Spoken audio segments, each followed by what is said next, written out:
She went from being this pop phenomenon where you couldn't stop singing her music, casting shadows on her stardom. Give me a break. There are now reports saying that Katy Perry might sue Wendy's for their "can we send her back" tweet after her Blue Origin space flight. I know a lot of people have expressed disappointment and were really upset that you decided to involve Dr. Luke on this album. This act was brought to lawmakers because of Katy Perry's repeated financial abuse against elders. And nothing means anything unless it equals love. Katy Perry's downfall is going to be studied by every pop star because everything she's done in the last 10 years has placed her at the bottom of the barrel, and no one wants a career like Katy's. So let's get into it.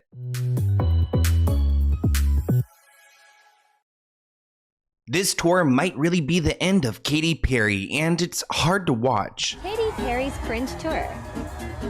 Homegirl really thinks he's an astronaut flying through space.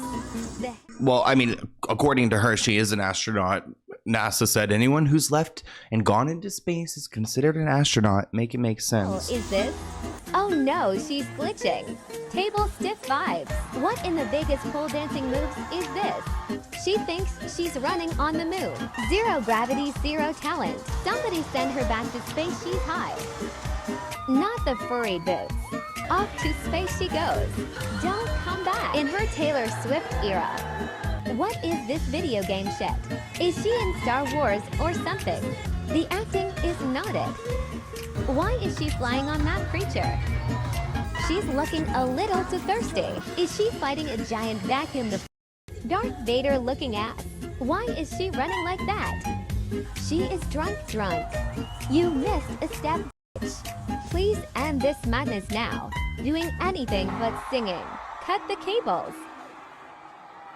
Okay, this little voiceover Siri thing, quite aggressive, but factual. Not cut the cables, but I must admit, I feel bad for Katy Perry. She's totally going through it right now. We've been talking about her downfall on my channel, and sad to see because she does have potential, but there's been a shift within her career and her feelings surrounding music. I mean, it seems like she's does not care. Bella Ella commented, she's getting desperate to stay relevant and young. She's entering J-Lo territory. Another comment reads, it looks like she's taking bits of other people's tours and smashed it all into one and spent millions of dollars, yet it looks cheap. A big problem with Katy Perry's music career is that it starts at the top, and she's got Dr. Luke, who's listed on her list as people who produced this album, who are credited with this album. This album that's supposed to be about Katy Perry's life and empowering women is a big part of Dr. Luke's current work. We've covered Dr. Luke extensively on the channel and what he put Kesha through. Katy Perry says that Dr. Luke has never harmed her, so it doesn't matter to her. Which is even like more upsetting that she's posing as a fake feminist when she's like, oh, just because you were victimized by this man doesn't mean that he's a problem. I think a big part of the problem with Katy Perry is that she tries too hard. Like, she tried to explain away why Dr. Luke was a part of this project. I understand that it started a lot of conversations, and he was one of many collaborators that I collaborated with. But the reality is it comes from me. The truth is I wrote these songs from my experience of my whole life going through this metamorphosis. Feeling so empowered now as a mother, as a woman, giving birth, creating life, creating another set of organs, a brain, a heart. I created a whole ass heart, and I did it, and I'm still doing it, and I'm still a matriarch, and feeling really grounded in that. That's where I'm speaking from. Yeah. And Katy Perry has been trying hard for a while now. I mean, let me remind you of her time on American Idol. Are you all right? She's all right. She's all right. Why is she dressed up like Ariel?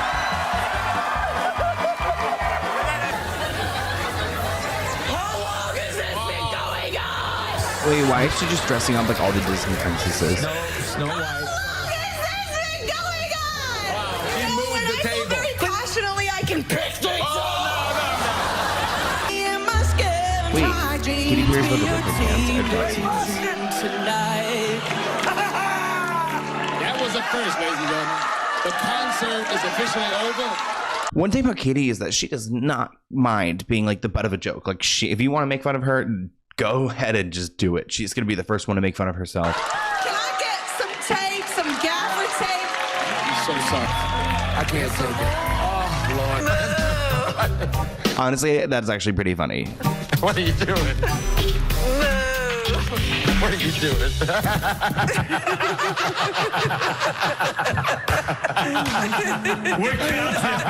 The contestants are like, what the hell? I mean, Katy Perry's definitely trying to make this her show. Okay.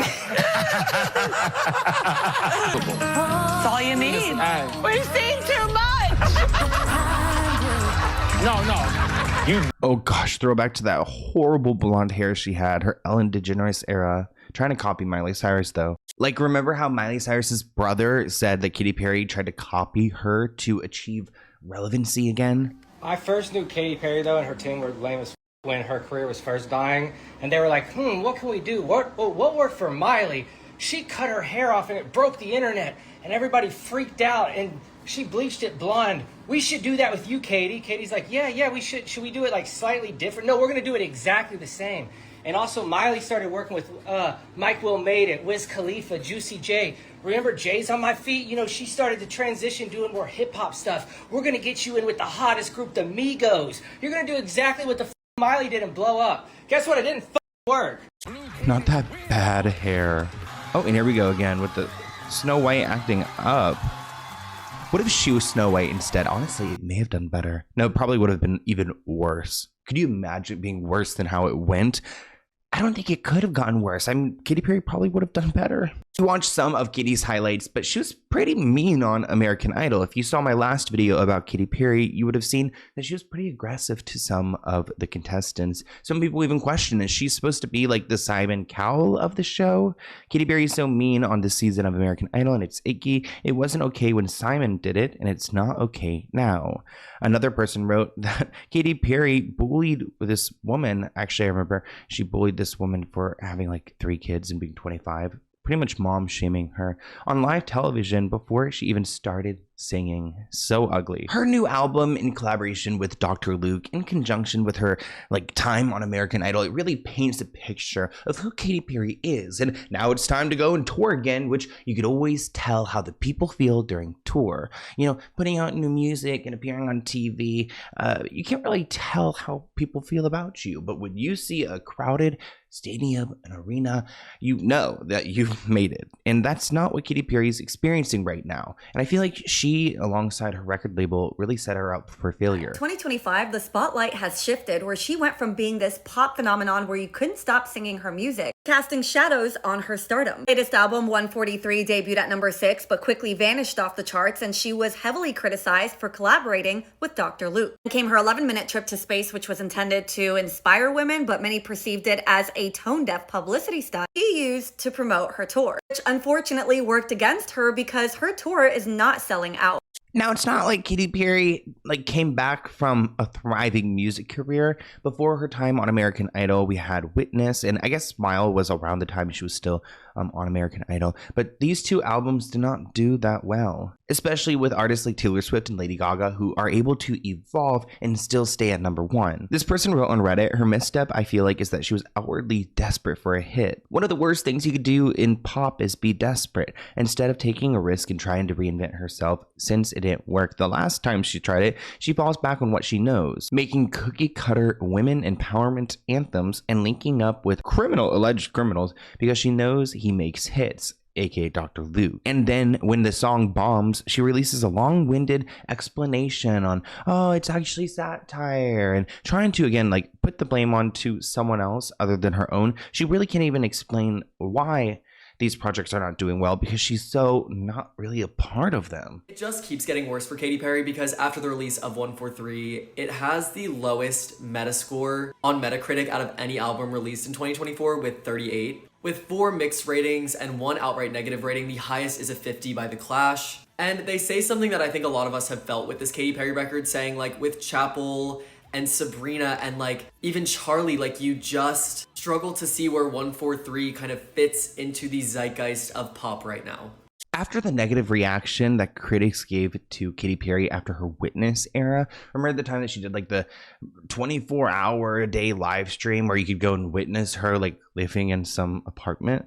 Katy Perry fell into a depression, one that she now recognizes as being driven by an unhealthy obsession with the charts and the public's perception of her. So she used to really care about how her music did. By the time the official rollout began for Katy Perry's album Smile, it was though the general public had completely forgotten about her. She promoted the album the best she could. I doubt that, but even while in the late stages of her pregnancy and during the pandemic, probably not a great time to release an album. So if music isn't hitting and then Katy Perry is acting rude on American Idol, I mean, what's next? What can she do? So she, I guess, leaves television to head back to music. And that's where we are now. Now, on top of her public career flop, she's also had personal issues between trying to battle this elderly man, Carl Westcott, for his Montecito property, pretty much unaliving a nun in the process of taking their home. She's now been rewarded with all of her realty antics with a new law that is pretty much passed in her name to stop people from like Katy Perry taking advantage of vulnerable people in real estate situations. One thing about Katy Perry is that she likes to have a lot of property, and if she wants it, she's gonna get it. Since we're all here hating on Katy Perry, I figured I would talk about this thing that I learned the other day called the Perry Act, which is because of Katy Perry, and it's not good. This act was brought to lawmakers because of Katy Perry's repeated financial abuse against elders. It was proposed after Katy Perry's most recent legal battle regarding her home in California. So in 2024, Katy Perry evicted a 85-year-old veteran from his home in California because she wanted that home. And you want to know what? That wasn't even the first time that she did something like that. The first time that she did it to a group of nuns. I'm not joking. So now we come to the Perry Act, which stands for Protecting Elder Realty for Retirement Years Act. And this act is supposed to establish a 72-hour cooling off period where basically if somebody in the party, in the sale, is over 75 years of age, then any party in that sale can back out within 72 hours free of penalties. All because Katy Perry decided to evict elderly nuns and an elderly veteran from their homes. So you know what? Trying to rob people of their homes, that's one thing. But then taking a flight to go to space and then to try to use this trip to promote your tour is another. I feel super connected to love. So connected to love. I think this experience has shown me you never know how much love is inside of you, like how much love you have to give and how loved you are until the day you launch. And I don't know who the yes people are in Katy's circle because nobody thought this was a good idea. This comment reads, me when I accidentally tip 5% and try to convince myself I did a good thing. James commented, I can't afford groceries, but at least Katy Perry is super connected to love. And then James added, I think I'm going to get a Wendy's meal today. Well, you guys might remember that Wendy's was pretty shady to Katy Perry. They made a comment on, like, I believe it was Twitter, X now, where they wanted her to stay in space, like telling her to just stay there. And of course that hurt Katy Perry's feelings because Wendy's is a woman. Wendy, I don't know. We're making this way too personalized. They try to make a funny tweet, but now they're trying to humanize Wendy, the Wendy's, like, you know, the 4 for 4, and make it like a crime that they made this tweet about Katy. Give me a break. There are now reports saying that Katy Perry might sue Wendy's for their "Can we send her back" tweet after her Blue Origin space flight. Speculation started swirling after Katy Perry's team made an official statement with People magazine saying this was a billion-dollar brand using its platform to publicly demean a woman. But wait, there's more. They went on to say telling a woman that she should be sent back is shameful bullying and reflects a troubling willingness to tear down in today's society. What's worse is that the face of Wendy's is a woman, which makes this decision not just hypocritical, but painfully ironic. And they go on to say that Wendy should do the right thing and issue an apology. Did they? No, not exactly. They said they like to keep their socials spicy and that they respect Katy for her out-of-this-world talent. I think this was really dumb of Katy's team to go to People and try to get Wendy's to apologize because now you're making me choose Team Katy or Team Wendy, and I'm Team Wendy all the way. Honestly, I'm on Team Wendy's when it comes down to this. I feel like we have much bigger problems than a tweet. Like, is Katy Perry going to say, oh, I didn't sell seats on my tour because, you know, Wendy's tweeted me out? No. But it might be all not Katy Perry's fault. It might be astrology. Yeah, I just want to include this because some people say because she's a triple Scorpio, sun, moon, and rising on Scorpio, she is just packed with intensity, drama, and a deep desire to be seen. In Katy Perry's case, this makeup might explain why she continually seeks spotlight even when it costs her likability. From the over-the-top performances to headline-chasing stunts, her constant need to stay visible has started to look less like artistry and more like desperation. An important thing to remember about Katy Perry is that she is a triple Scorpio. She is a Scorpio, sun, moon, and rising. Katy Perry is never going to stop. Scorpios are very determined, very jealous people, need to be number one. They don't stop when they feel like they're flopping. They need to reclaim their status. They need to be the best. Now, if it's not astrology to blame, maybe it's the industry. We've been going hard on Katy Perry, so I'm trying to understand why she's the way she is. And there's a theory among fans that Katy Perry's downfall is due to an orchestrated media takedown. The media often benefits from controversy and negativity as stories about celebrity downfalls or scandals generate online traffic. There are suggestions from inside sources that some of Katy Perry's struggles are tied to industry politics and rivals. For example, her feud with Taylor Swift and the way that the narrative was handled in the press is cited as a factor that contributed to her decline. Some people believe industry insiders and publicists have interest in propping up certain artists while taking down others, and Katy Perry is going to blame the publicist for that. The hashtag apologize to Katy Perry has begun to trend on Twitter because journalists have started to confirm that the hate train on Katy Perry that really started in 2017 was planned by people in the industry. This journalist, Mr. D Entertainment, was posting a lot yesterday talking about this, saying that from what he knows, the downfall of Katy Perry was similar to that of Christina Aguilera's, in that it wasn't organic and that it was planned by industry people for a number of reasons. And then journalists really hopped on that bandwagon because those clicks generated a ton of money for them. In another tweet, he says both of their downfalls were inorganic because they were planned prior to their flop albums even releasing. The problem I have with that theory is that we're seeing this with our own eyes. I mean, we all watched that clip in the beginning of her swinging around on tour. Some of her fans are trying to figure out why Katy Perry is at such a low point. One person asked, why does she have the press against her if she's a good person? This person responded that it's a good question. From what I know, her downfall, like that of Christina Aguilera, wasn't organic. It was planned by some people. And then there were writers like me who trashed her because it generated a lot of clicks, which equals money. So is Katy Perry's downfall because of a bad album? Or is it because of these choices that she makes over and over again? Is it because the media is trying to do like a Blake Lively to her? Or is she like Blake Lively and she's created these moments on her own? We're just seeing it again and in shock. I want to hear what you guys think in the comments below. Let me know what you guys want me to talk about in a new video soon, and I'll see you guys in a new one. Bye guys.